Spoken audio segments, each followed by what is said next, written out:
நம்ம Ashwin sweets and snacks export பண்றதுக்கு 7373041434 மற்றும் www.ashwinsweets.com கான்டாக்ட் பண்ணுங்க.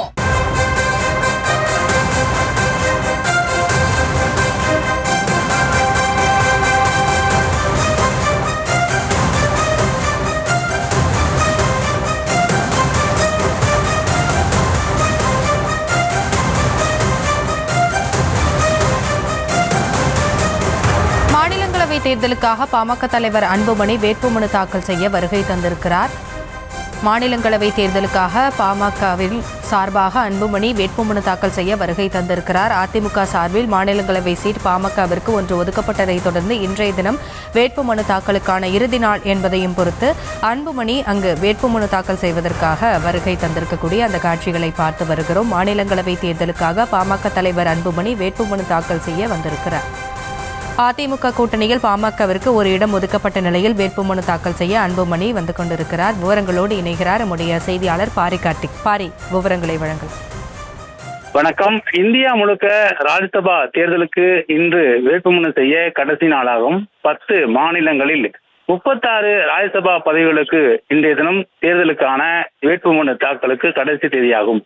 வருகின்ற 9ஆம் தேதி வரை வேட்புமனை திரும்பப் பெறுவதற்கு காலம் நிர்ணயம் செய்யப்பட்டிருக்கிறது. மார்ச் 16ஆம் தேதி ராஜ்யசபாக்கான தேர்தல் நடைபெற இருக்கிறது. இதற்காக தமிழகத்தில் மட்டும் இந்த முறை 6 தொகுதிகள், அதாவது 6 உறுப்பினர்களுக்கு இடம் காலியாக இருப்பதாக அறிவிக்கப்பட்ட நிலையில் திமுக சார்பில் சட்டமன்ற உறுப்பினர்களின் எண்ணிக்கையின் அடிப்படையில் அதாவது சராசரியாக திமுக கூட்டணியில் 4 இடங்களும் அதிமுகவிற்கு 2 இடங்களும் தற்போது இருக்கக்கூடிய இந்த 6 இடங்களில் பிரித்துக் கொள்வார்கள். அதன் அடிப்படையிலே 4 வேட்பாளர்கள் திமுக சார்பில் 2 கூட்டணி கொடுத்திருக்கிறார்கள். தேமுதிகவிற்கு 1, காங்கிரஸ் 1, திமுகவிற்கு 2 என்ற அடிப்படையில் 4 வேட்பாளர் பட்டியலும் நேற்று தினம் வெளியிடப்பட்ட நிலையில் தற்போது அதிமுக கூட்டணியும் அடுத்த அரை மணி நேரத்திற்குள்ளதாக தங்களுடைய பட்டியலை வெளியிட்டார்கள். அதில் பாமகவிற்கு 1, அதிமுகவில் தம்பிதுரை, முன்னாள் சபாநாயகராக இருந்த தம்பிதுரை அவர்களுக்கும் 1 என்ற அடிப்படையில் இடம் ஒதுக்கீடு செய்யப்பட்டிருக்கிறது. இந்நிலையில் பாமகவிற்கு ஒதுக்கப்பட்ட இடத்தை பாமகவினுடைய தலைவர் அன்புமணி வேட்பாளர் என்று அறிவிக்கப்பட்ட நிலையில் இன்றைய தினம் அவர் வேட்புமனு தாக்கல் செய்ய வந்திருக்கிறார். அதிமுக கூட்டணியில் ஏற்கனவே போட்ட ஒப்பந்தத்தின் அடிப்படையில் வருகின்ற 2026 சட்டமன்ற தேர்தல் கூட்டணி ஒப்பந்தத்தில் 18+1 என்று அவர்களுக்கு இடம் கொடுக்கப்பட்டிருக்கிறது. 18 சட்டமன்ற இடங்களும் ஒரு மாநிலங்களவை உறுப்பினர் மொத்தமாக 18+1 என்ற அடிப்படையில் அவர்களுக்கு இடம் ஒதுக்கப்பட்ட நிலையில் தற்போது பாமக தலைவர் அன்புமணி வேட்புமனு தாக்கல் செய்ய தலைமைச் செயலகம் வந்திருக்கிறார். அவரை தொடர்ந்து தம்பிதுரையும் வேட்புமனு தாக்கல் செய்ய இருக்கிறார்.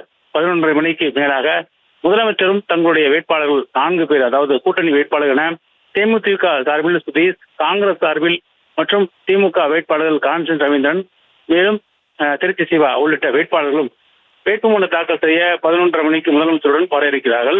அதன் அடிப்படையில் தான் தற்போது அன்புமணி வேட்புமனு தாக்கல் செய்கிறார். ஏற்கனவே அவர் மாநிலங்களவை உறுப்பினராக அதிமுக கூட்டணியில் இருந்தார் என்பது குறிப்பிடத்தக்கது. தொடர்ச்சியாக நாடாளுமன்றத்திலும் நாடாளுமன்ற உறுப்பினராகவும் மத்திய அமைச்சராகவும் பணியாற்றியிருக்கிறார் என்பது குறிப்பிடத்தக்கது. அடிப்படையில் தான் தற்போது அவர் ராஜ்யசபா உறுப்பினருக்கான வேட்புமனு தாக்கல் செய்கிறார். விவரங்களுக்கு நன்றி பாரு. நம்ம Ashwin sweets and snacks export பண்றதுக்கு 7373041434 மற்றும் www.ashwinsweets.com கான்டாக்ட் பண்ணுங்க.